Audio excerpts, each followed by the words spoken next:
नीर निधि से धीर हो, वीर बने गंभीर, पूर्ण तैर कर पालिया भवसागर का तीर। अधीर हो मुझे धीर दो, सहन करो सब पीर। चीर चीर कर चीर लखो अंतर की तस्वीर। चीर चीर कर चीर लखो अंतर की तस्वीर।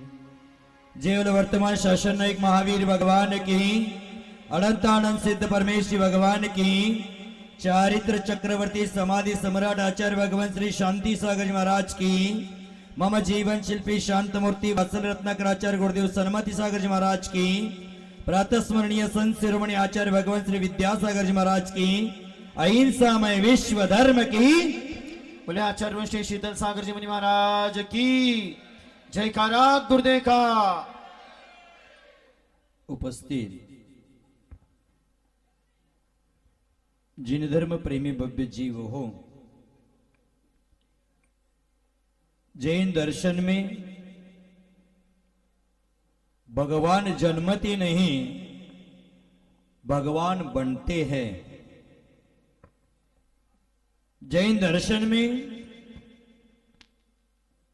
उन्हें ही परमात्मा माना गया है, जो जन्म मरण आदि 18 दोषों से रहित हो चुके हैं। लेकिन कोई भव्य अतीत में पुण्यार्जन करती है, केवली अथवा सुत केवली के पादमूल में बैठ करके दर्शन विशुद्धादि षोडश कारण भावना भाती है। सम्यक दर्शन के साथ साथ चारित्र के पथ को स्वीकार करती है। उनकी प्रत्येक क्रिया संसारी प्राणी के कल्याण की भावनाओं से भरी होती है। उनके अंतरंग में जगत कल्याण की भावना छिपी होती है। ऐसे जीव तीर्थंकर प्रकृति का बंद करते हैं, और तीर्थंकर प्रकृति नामक पुण्य वर्गन का आगमन जिस जीव के होता है, ऐसा जीव स्वर्ग से च्युत होकर के मनुष्य पर्याय को प्राप्त कर लेती है। तभी उसका यह धरती पर सौधर्म इंद्र जन्मोत्सव मनाता है। उसी का नाम हम जन्म कल्याणक महोत्सव कहते हैं।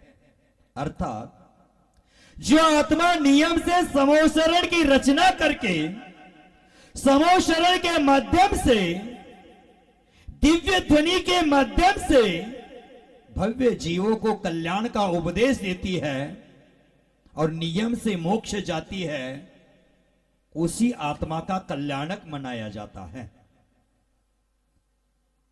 जिस वक्त शाही सम्यक दृष्टि इंद्र जिनका जन्म कल्याणक मनाता है, उस समय जिनेंद्र का रूप नहीं होता। आज आपने जन्माभिषेक किया, किसका किया?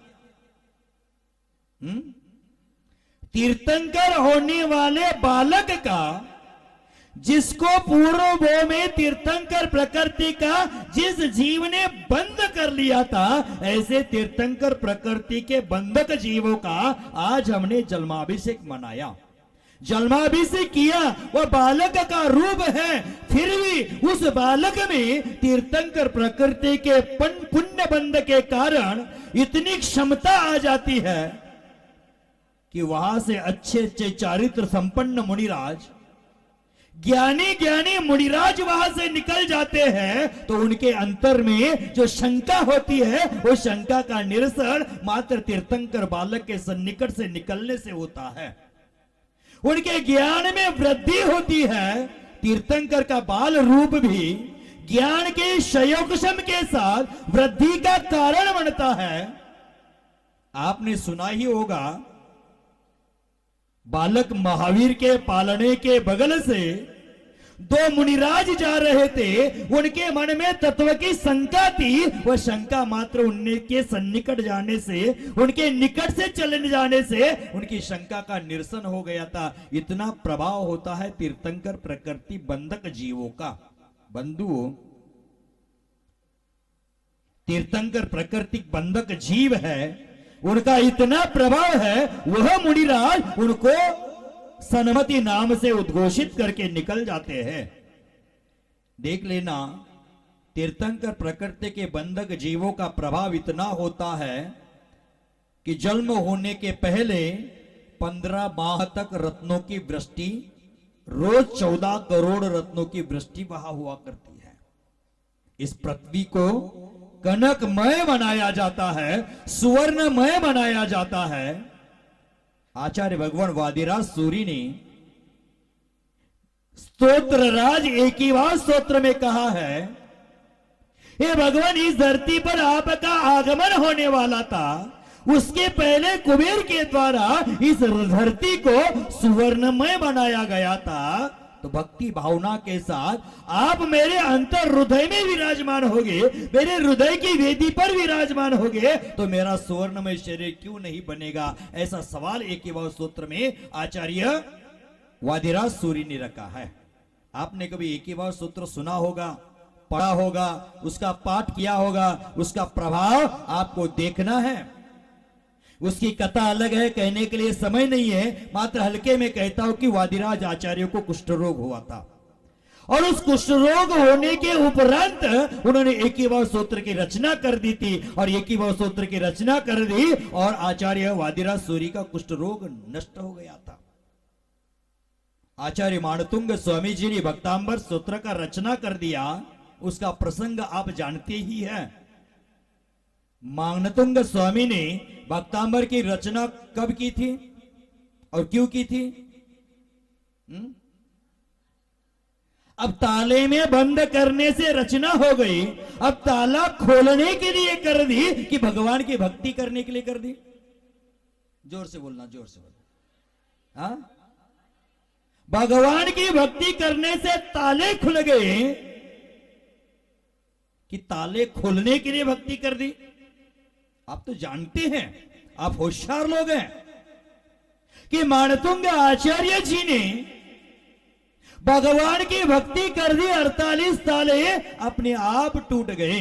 लेकिन हम भगवान और भगवान के अनुयायी पागल हो गए। हम आज हम 45वां कड़ा बोलते रोग नाश के लिए, 6 नंबर का कड़ा बोलते बुद्धि वृद्धि के लिए, 34 नंबर का कड़ा बोलते हैं। हम क्यों बोल रहे हैं हमारे रोगों का नाश करने के लिए?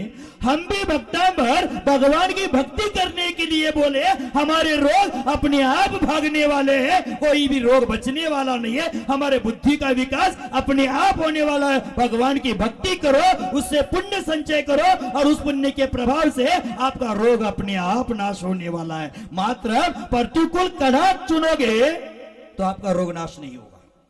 हम भगवान की भक्ति करते रहे, और जो भी होगा कैसे होगा? हमारा रोग नाश होगा।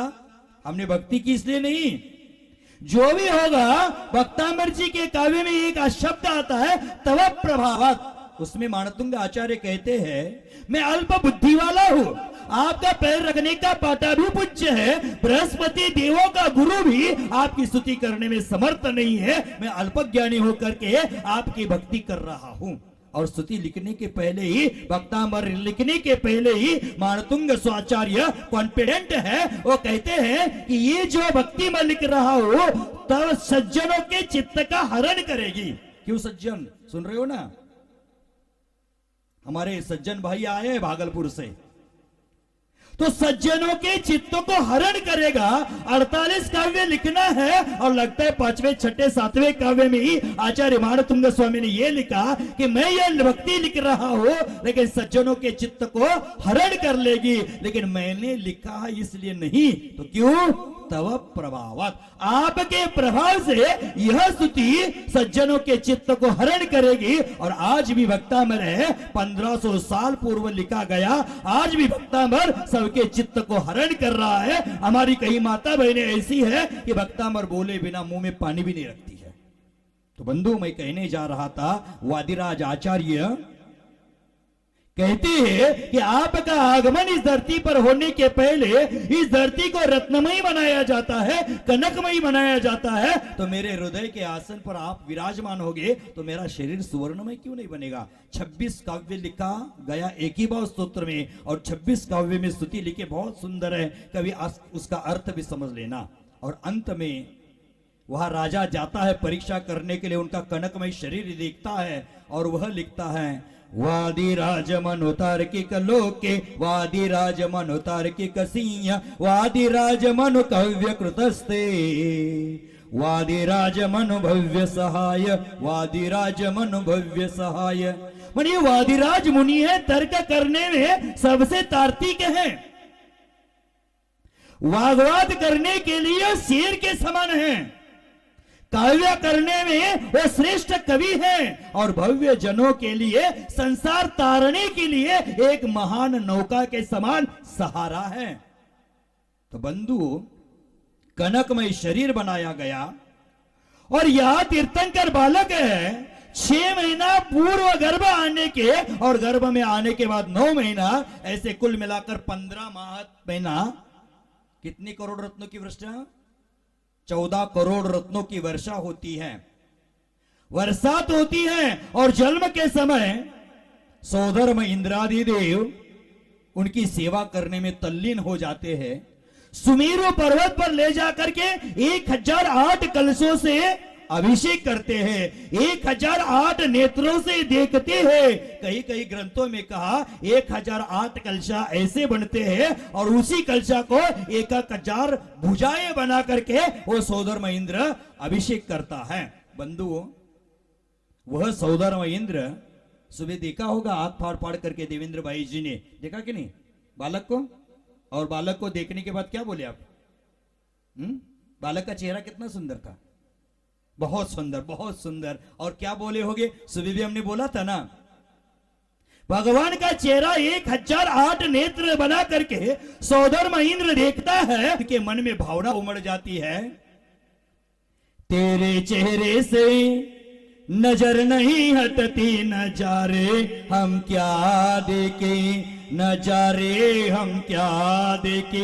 मैं हम नजारा उसको कोई मायना नहीं रखता, स्वर्ग की संपत्ति, स्वर्ग का वैभव, स्वर्ग का ऐश्वर्य उसको कुछ नहीं लगता है, लाखों उसको राख के समान लगते हैं, लेकिन भगवान का चेहरा देखता है और क्या बोलते हैं?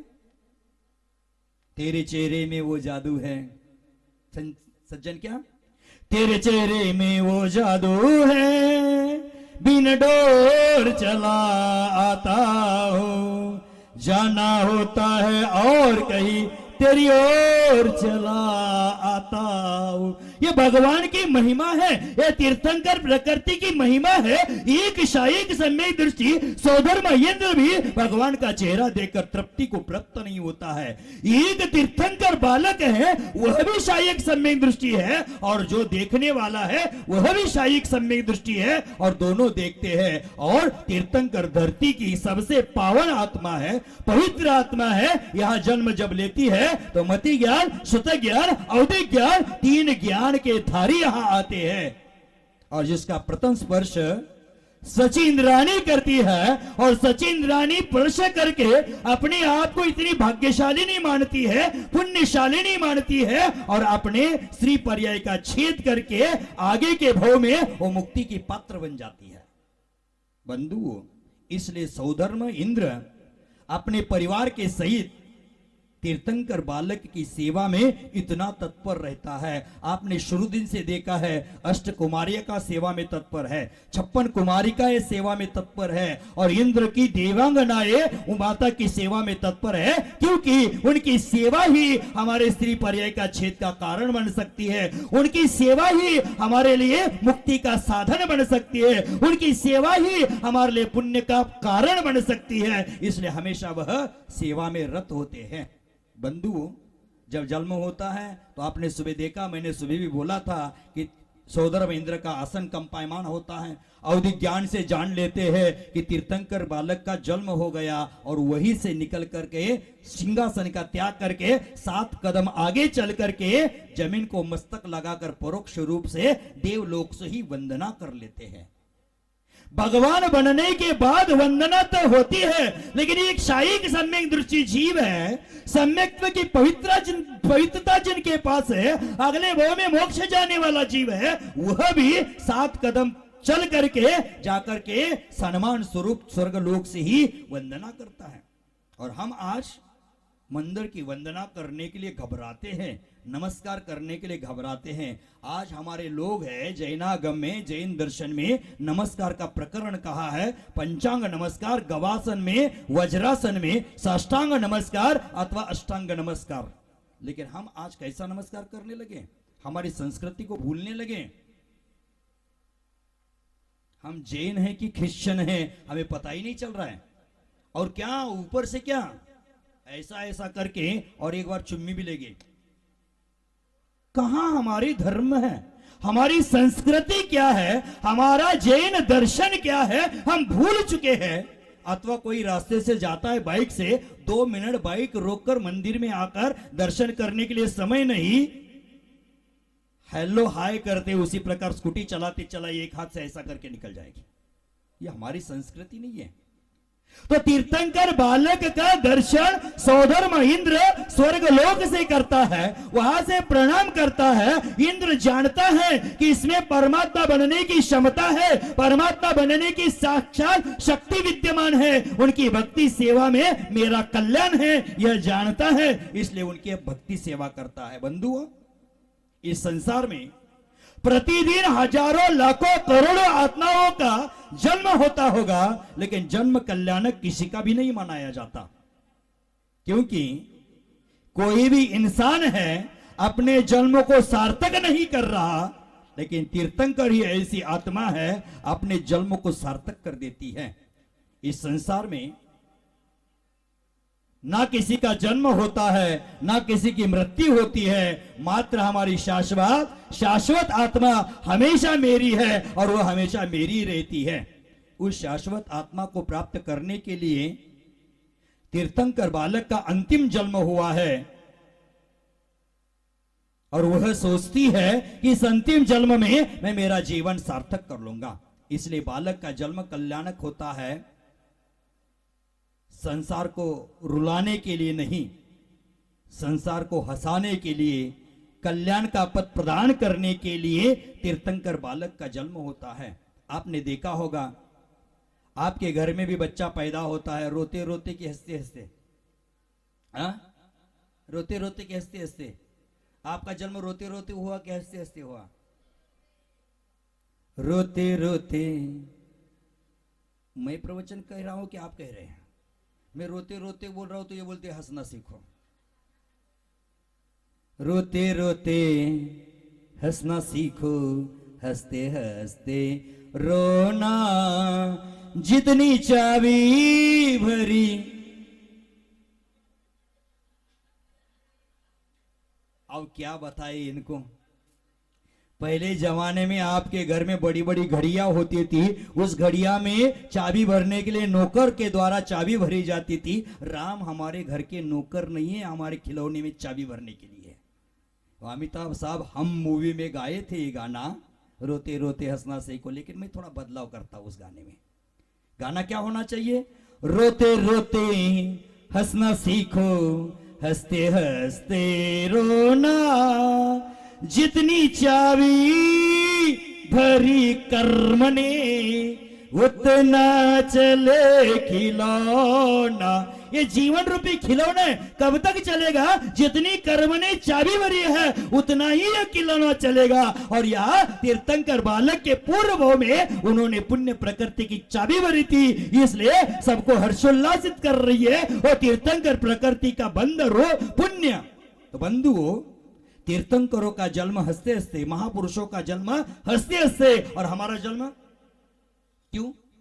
इसका कभी कारण ढूंढने का प्रयास किया है? पूर्व में हमारा मरण रोते रोते हो गया, इसलिए हमारा जन्म भी अगले वो में रोते रोते हो गया।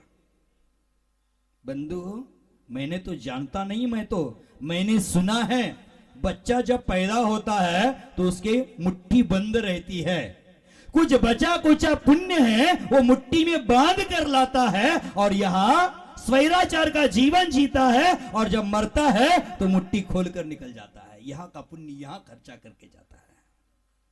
आप पुण्य करने का मौका आया है। जब बच्चा पैदा होता है, मैंने सुना है कि जब बच्चा पैदा होता है तो उसके कान के नीचे हाथ होते, कान पकड़े हाथ होते हैं। ऐसा ही होता है क्या? मैंने तो देखा नहीं। कहां हाथ होते हैं? कान में हाथ होते हैं। वह कान में हाथ व्यक्ति कब रखता है?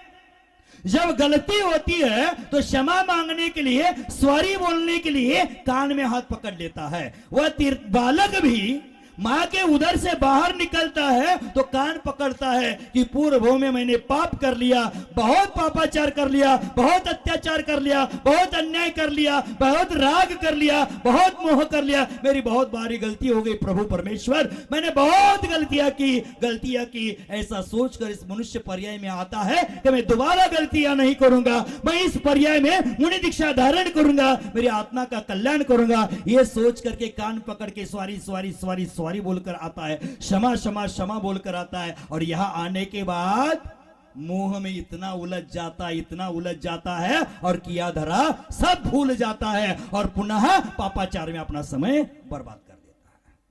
बंधुओं, प्रत्येक व्यक्ति का जन्म विषय वासना के बिस्तर पर हुआ है। विषय वासना के बिस्तर पर जन्म होना गलत नहीं है, लेकिन विषय वासना के बिस्तर पर मरना गलत है। आज इस धरती पर प्रत्येक व्यक्ति, चाहे तीर्थंकर पुरुष न क्यों न हो, उनका विषय वासना के बिस्तर पर जन्म हुआ है।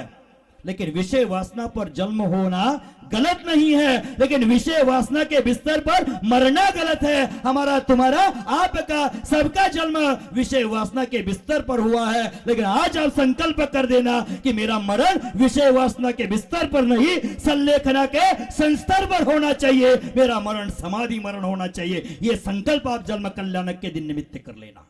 बंधुओं, पहले जन्म महल में हुआ करते थे, आज बच्चों के जन्म कहां होते हैं? अस्पताल में होते, हॉस्पिटल में होते हैं। पहले महल में लोग जन्म लेते थे, महलों में रहते थे, और जंगलों में जाकर समाधि मरण करते थे, वही भगवान बनते थे। आज हॉस्पिटल में जन्म लेते हैं, होटलों में रहते हैं, हॉस्पिटल में मर जाते हैं, इसलिए 84 लाख योनियों में परिभ्रमण करते रहते हैं। बंधुओं, हमारे जैन दर्शन में भोग को नहीं त्याग को पूजा है, राग को नहीं वैराग्य को पूजा है। हमें वैराग्य की ओर जाना है, हमारे आत्मा का जागृतिकरण करना है। इसलिए आचार्य कहते हैं कि यह जीव कान पकड़ करके आता है पापों का प्रक्षालन करके, और पुनः वह भूल जाता है, यहां आकर पुनः पाप करता है, पुनः पाप करता है। इसलिए संत की तरह निर्मल पैदा होने वाली इंसान की आत्मा इंसान से कभी कंस बन जाती है, उसको पता ही नहीं चलता।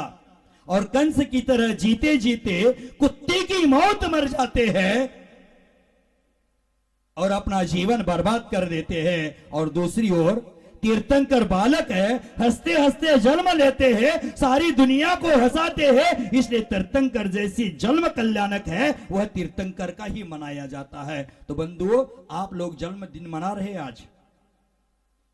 सुबह भी मैंने कुछ प्रकाश डाला था, कुछ चर्चाएं कर ली थी। जैसे महावीर स्वामी का जन्म त्रयोदशी के दिन हुआ, 13 प्रकार का चारित्र धारण करने के लिए।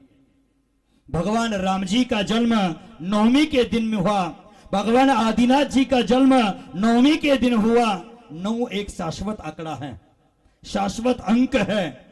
कहीं कहीं देखा जाता है, कहीं कहीं जीव है 21 दिन में पैदा होते हैं, 22 दिन में पैदा होते हैं, लेकिन मनुष्य पर्याय में ही 9 माह के बाद बच्चा पैदा होता है। 7 महीना का बच्चा पैदा हो तो उसको कमजोर माना जाता है। अधिक माह में 10-12 माह में पैदा होने वाला वो मां को पीड़ा देने वाला होता है, लेकिन 9 माह में पैदा होने वाला इन दोनों से अलग होता है, क्योंकि 9 का अंक है वह शाश्वत है, मर्यादित है, मर्यादा छोड़कर कभी नहीं जाता है। क्योंकि 9 का गुना करो, 9 दूना 8, 1 8 + 1 9, 9 गुना 3 7 + 2 9 चौक 36, 3 प्लस सब 9 ही आएगा। कितना ही लंबा छोड़ा उसका गुना करो 9 ही आएगा। वो मर्यादा नहीं छोड़ता, लेकिन हम उस 9 माह में पैदा होकर मर्यादा का जीवन छोड़ करके अमर्यादा का जीवन जीना प्रारंभ कर दिए। तो मर्यादा को कायम रखने के लिए हमें अपने जीवन में संकल्प पूर्वक जीवन जीना चाहिए, हंसते हंसते जीवन जीना चाहिए, रुदन करते नहीं, रोते हुए नहीं, प्रसन्नता के साथ, जागृतता के साथ हमारा जीवन हमें जीना चाहिए। बंधु, आज जन्म कल्याणक के अवसर पर मैं आपको यही कहना चाहता हूं, कबीरदास का एक दोहा है, कबीरा जब पैदा हुए जग हंसा तुम रोए, ऐसी करनी करके मर लो तुम हंसो और जग रोए। जन्म कल्याणक के दिन हमें ऐसा कृत्य करना चाहिए कि हमारा मरण होने के बाद दुनिया सब रोती रहे कि अच्छा आदमी था, भला इंसान था, दानवीर था, वो श्रेष्ठ था, परोपकारी था, तपस्वी था, साधक था, संत था। ऐसे मुख से निकलना चाहिए जिनके पास हम कुछ पाते थे, उनके द्वारा मिलता था, ऐसे सबके मुखारविंद से शब्द निकलने चाहिए। नहीं तो हमारा जीवन घृणा में, परस्पर की टकराव करने में, ईर्ष्या में, द्वेष में, हिंसा में पाप पूर्वक हम व्यतीत कर रहे हैं। उसके जीवन का कोई भी अर्थ नहीं है। तो बंधु, हमारा जीवन सार्थक करना है तो दया, धर्म, परोपकार, दान आदि के माध्यम से हमारे जीवन को उज्जवल बनाना है। आज हम संकल्प करें कि अपने जीवन को तमाशा नहीं, अपने जीवन को हम तीर्थ बनाएंगे। हम भौतिकता से नहीं, भगवत्ता में का जीवन जिएंगे। ये हमारा इस जन्म कल्याण के दिन संकल्प होना चाहिए। अंत में इतना ही कहूंगा कि जन्म दिवस मनाते हैं, जन्म कल्याणक नहीं। आज महावीर जयंती हम बोलते हैं, लेकिन इससे अच्छा महावीर जन्म कल्याणक बोलना अच्छा है। आज उल्टी प्रक्रिया है, जहां दीप जलाकर मिठाइयां बांटकर जन्म दिवस मनाना चाहिए। आज यहाँ दीप बुझाते हैं, केक काटते हैं और जन्म दिवस मनाते हैं। देखना, जो व्यक्ति जन्म दिवस के दिन ही बुझाना और काटना सीख जाता है, वो बालक अपने जीवन में प्रेम फैलाना और प्रेम बांटना कैसे सीख पाएगा। हमें इस जन्म में, जन्म दिवस के लिए हमें जागृत होना चाहिए। हमारा जन्म दिवस नहीं, वो हमारा चेतावनी दिवस है कि उम्र का 1 साल घट गया। बंधुओं,